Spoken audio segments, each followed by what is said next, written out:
is Sridevi Vadapalli. I take care of big data and advanced analytics at Daimler Truck Innovation Center, India. We're into the business of manufacturing trucks, and yes, trucks also use a lot of AI. So, want to emphasize on that. And then I have in the past worked with retail, BFSI. So, very insightful sessions so far. Over to you, Deepika. Thank you, Sridevi. Hi, everyone. I'm Deepika. I lead the AI function for Honeywell Smart Buildings business unit. So our current focus is application of AI to make buildings sustainable and autonomous. And in the past, I've led AI programs spanning across domains like renewable energy, healthcare, real estate, and automotive manufacturing. Glad to be here today.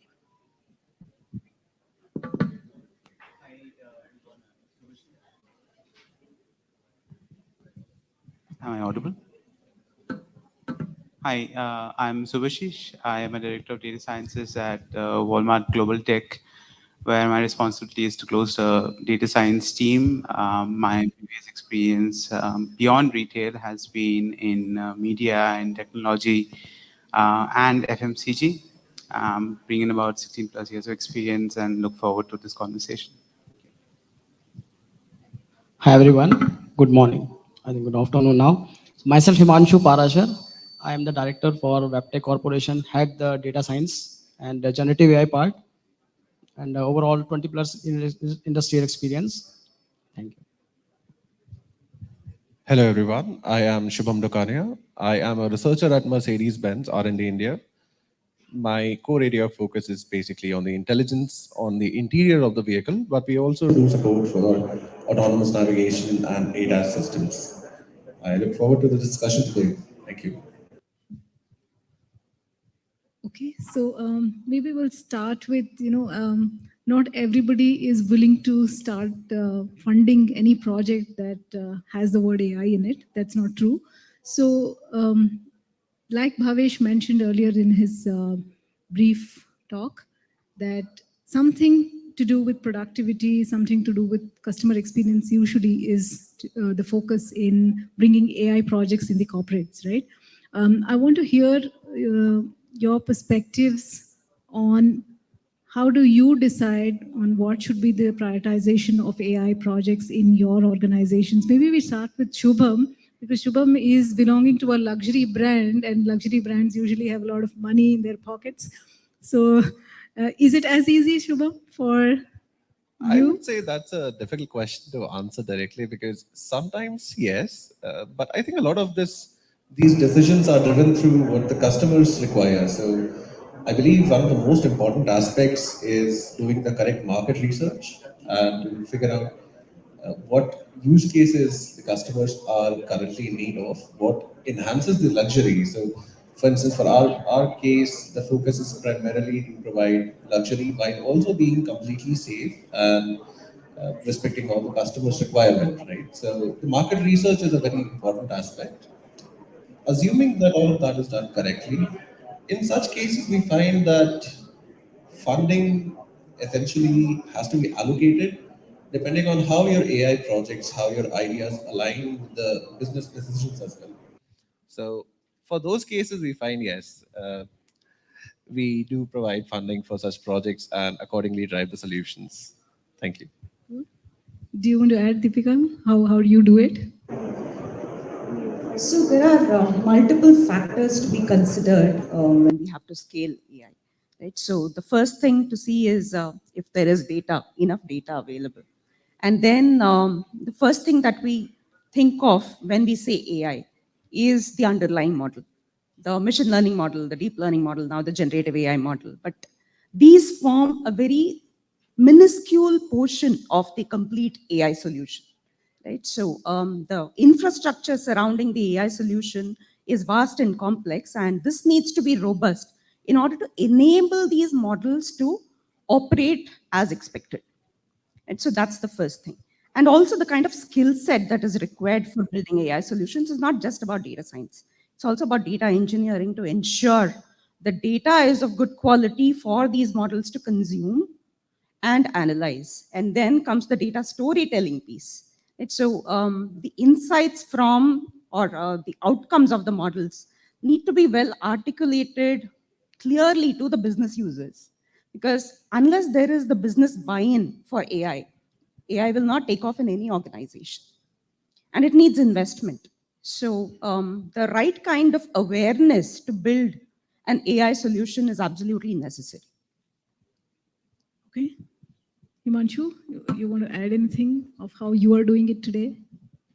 I think completely aligned with these points, especially when we investing into the artificial intelligence. The main thing is infrastructure, because the scalability, the concurrency, right, and the complexity and security top of these layers. So I see it is leveraging the resource is very effective. That's the fundamental things. Just like I take a small example. We know Google has world class the infrastructure, but that is the foundation layer. It is must to have. Similar way, it is what solution the industries are building. It is infrastructure is the fundamentally needed. Okay. All of you mentioned that the value of the use case is one of the factors of driving how AI is being funded in organizations. But is value for any AI project always so easily measurable? Is it so easy to measure the success of a use case or a concept in the AI world? For example, I'll tell you, uh, if I'm trying to bring in AI as a proactive measure for safety of a driver, there is no way to measure the ROI of this feature, right? I cannot put a price tag to the human safety. Is it so easy then to measure the ROI of any use case that we are? Do you have any experience of such challenging use cases where ROI is very difficult to measure? Let me take a stab at that. So when I generally try to think of value from AI projects, right, I try to think of that in terms of kind of four quadrants, maybe. One is, of course, it could help us with the top line or the bottom line. So it could yield revenues or save on costs. But there are two other crucial aspects. One is, does it result in creation of more organizational competency areas? Maybe it'll going to help us incubate areas of competency like computer vision or generative AI. Now, the build time, the gestation period of these projects are large. So if we just purely look at from an area perspective, it may not make sense. But from a long-term perspective, it does make investment worthwhile, right? Two is, does it lead to creation of artifacts that can be used across the organization? Does it lead to creation of intellectual property? Does it lead to creation of resources, maybe modularized codes, packages which can be used to create, let's say, platforms for the larger organizations? So this larger institutional, sort of oversight sort of is important when we look at the ROI perspective. Pure dollar numbers may not do justice when we look at it. Mm-hmm. Do you want to add, Shubham? Yes, Like, so I know because you're working on the MBUX, especially, like, I want to know what's your perspective of ROI?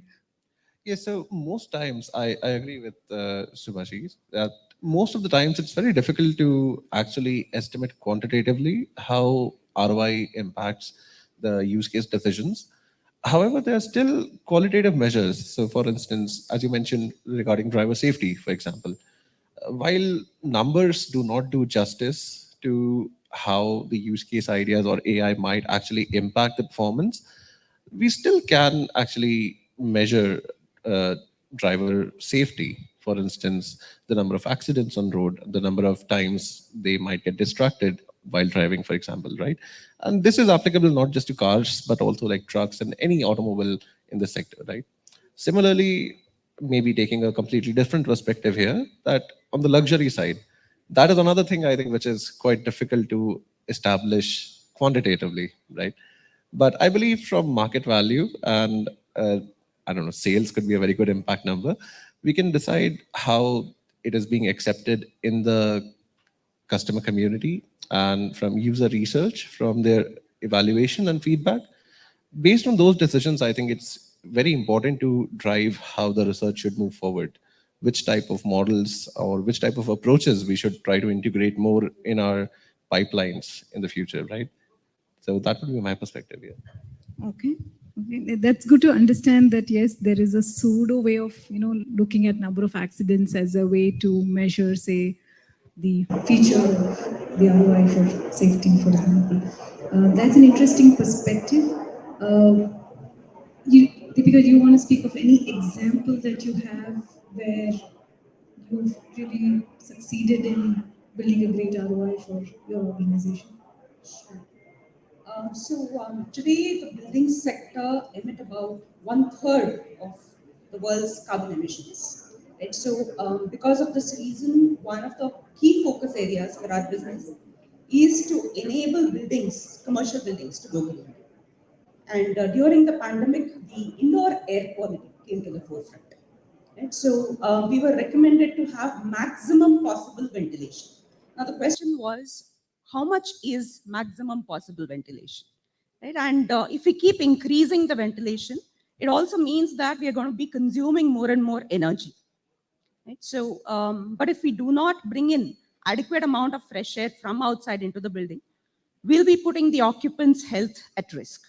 So there was a need to strike this right balance between indoor air quality and energy efficiency in buildings.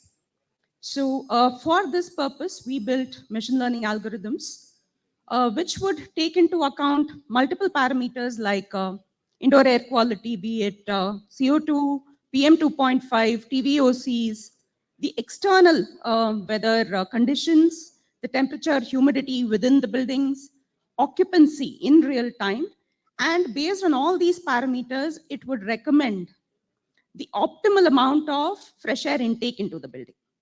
Now, we saw a lot of opportunity to optimize this ventilation dynamically in many buildings because most of them were either taking in more than required or lesser than required. This was one use case for us for dynamically optimizing the ventilation. And once we deploy this solution, the next step would be to measure and monitor the efficacy of the solution.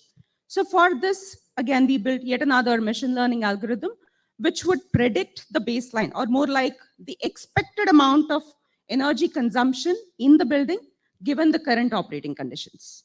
And then this would be compared against the actual energy consumption as per the meters in the building. And if the actual consumption is way beyond the baseline, then adjustments would be made in terms of energy consumption as we go along.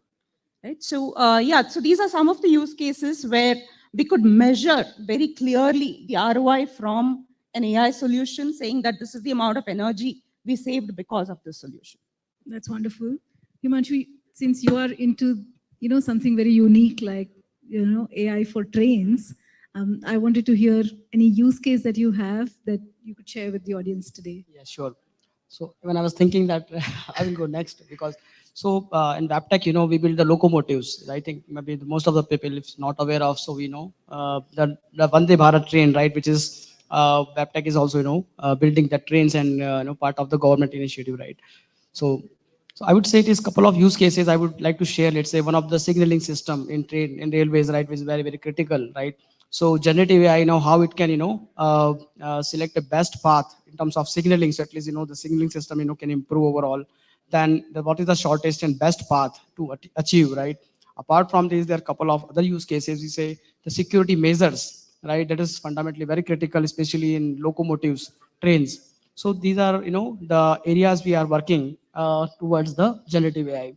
Apart from this, the AI operations, I would say the new things, which is, also we are working towards. So how the AI ops, because mostly people are working toward the generative AI, right? And building the solution. But equally parallel, it is important part of the AI operations because how this, in sustainable model, it can be achievable in long term. Great, thanks for sharing that. I'll go into a slightly more, a topic that is lot debated in the world today, which is the biases in AI. So before I start with the questions to the panelists, I also wanted to mention that why these biases in AI are an important aspect to be for all of us to be looking at, right?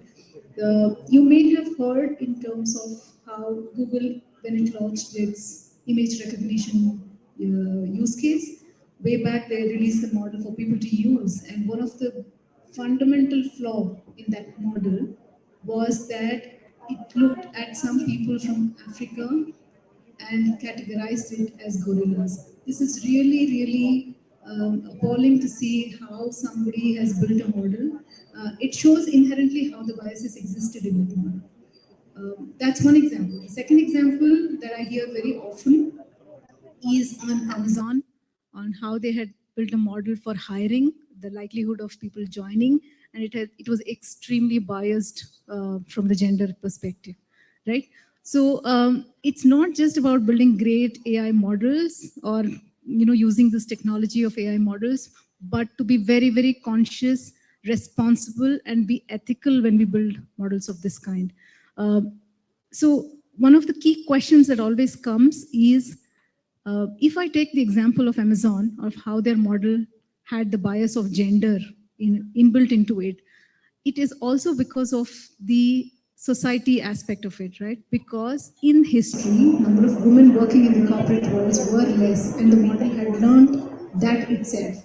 Now, it's not easy to take this bias off because our society is filled with a lot of biases inherently as well, right? So that's a perspective of every AI practitioner to have, that consciously can I remove those biases from the existing models or the models that we are building for the organizations.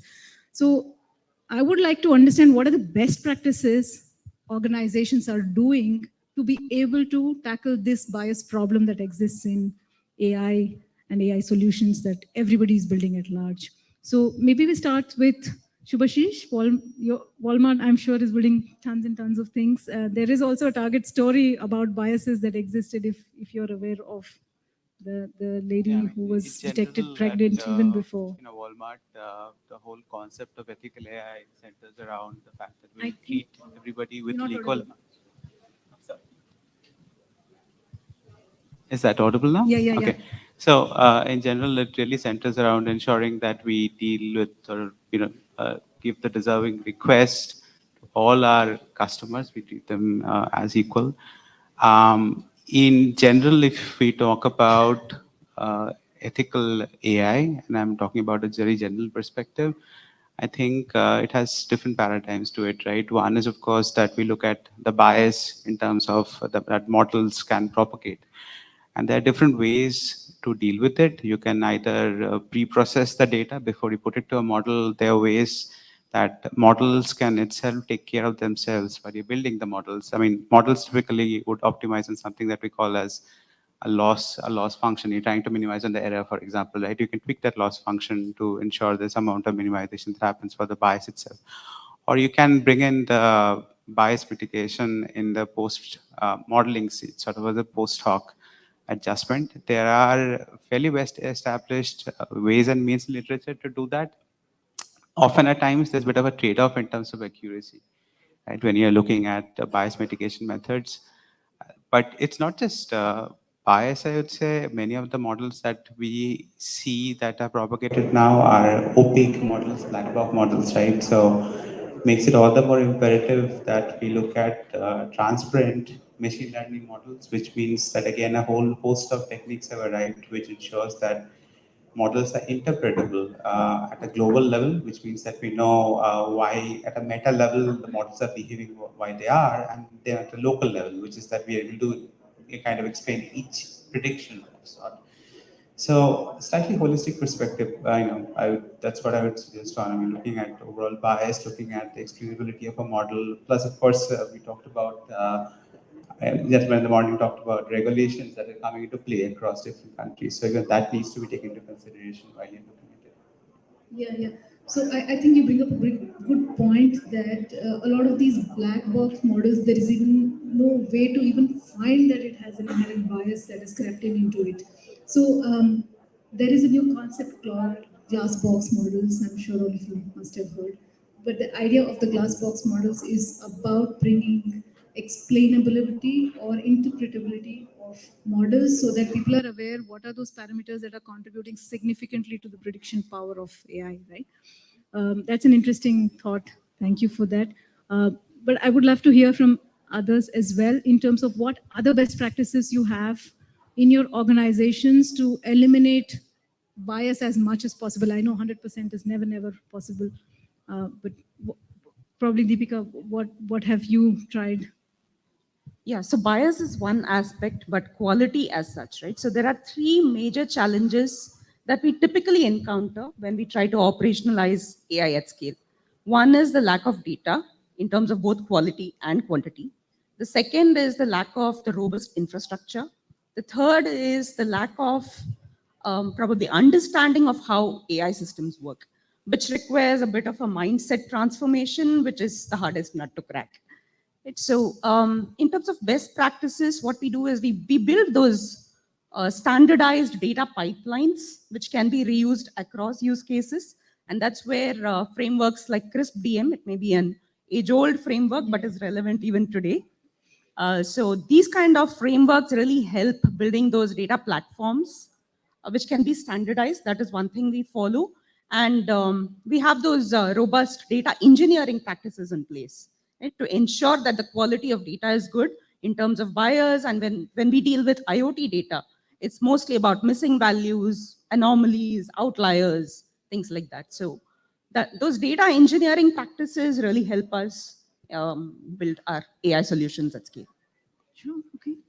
Himanshu, you want to add? Sure. So basically, couple of things I would like to just add, not to repeat. So in this security aspect, which is, let's say this is transformation journey, because now we are, shifting data science to a AI part, which is generative AI. So it is a, transformation journey, and people, mindset, mental model also, becomes gradually changed. It is not sudden. So of course, security is aspect, because when you build some, the solution on AI, so there are a couple of, let's say, the open libraries, open source, softwares, or the libraries, which is security and compliance is also the matters. So acceptability is also becomes sometimes critical in these aspects. Then apart from this, when we talk about the future model, right over the it is in going phases. It is not just day one, just plug and play. So I think those also go this way. Yeah. Again, I like your point on open source, because anybody out there can put a model for consumption for many other users, and nobody knows how that model has been built, right? Especially when we have transfer learning concepts that are brought in. So something to ponder and think over when we try and use open source concepts, especially within production scale organization solutions as well. So that, Deepika mentioned about data being one of the biggest issues when we are also talking about biases. But I also want to hear the perspectives, and many organizations that I've worked in the past have always had data silos. Now, that hinders a lot of how well you can build your solutions in the organizations. So, while there is progress being made to democratize data within the organizations, and now I do hear democratization of data across, there are organizations that are trying to share data and build, cross-collaborate as well. But how big is the data silo problem? Does it still exist? If so, in what magnitude? Maybe we hear from Shubham.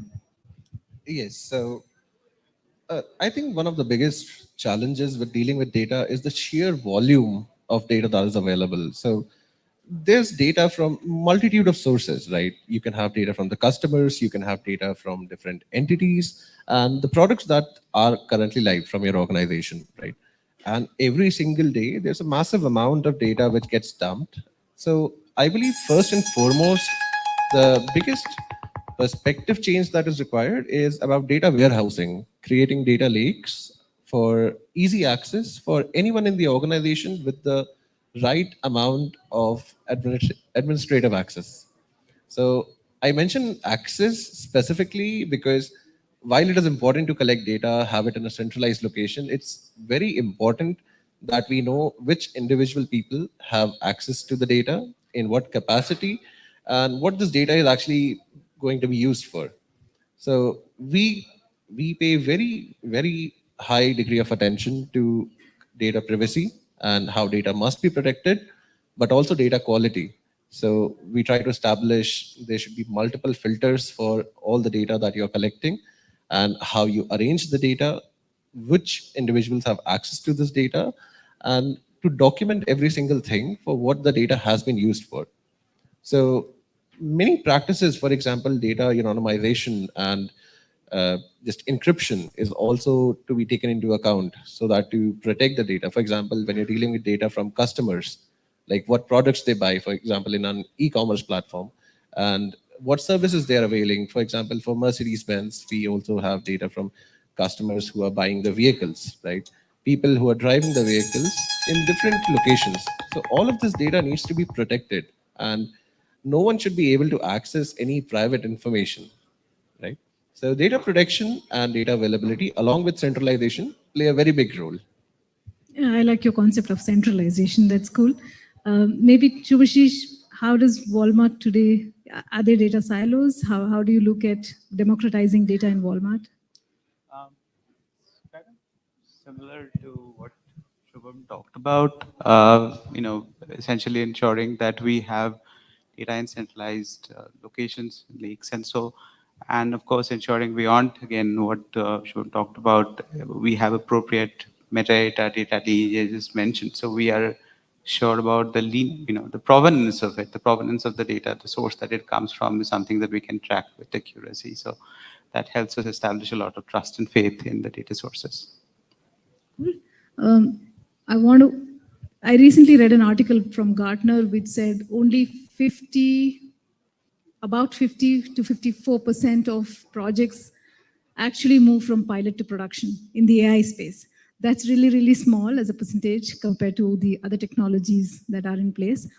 So maybe Deepika, why do you think the pilot to production is so low? So when it comes to productization, like I said, that entire platform is a critical piece. And then it is not just about building the models and deploying them once, right? It's also about maintenance of those models post-deployment. The AI ops or the ML ops piece is as critical as the development and deployment piece. Right? So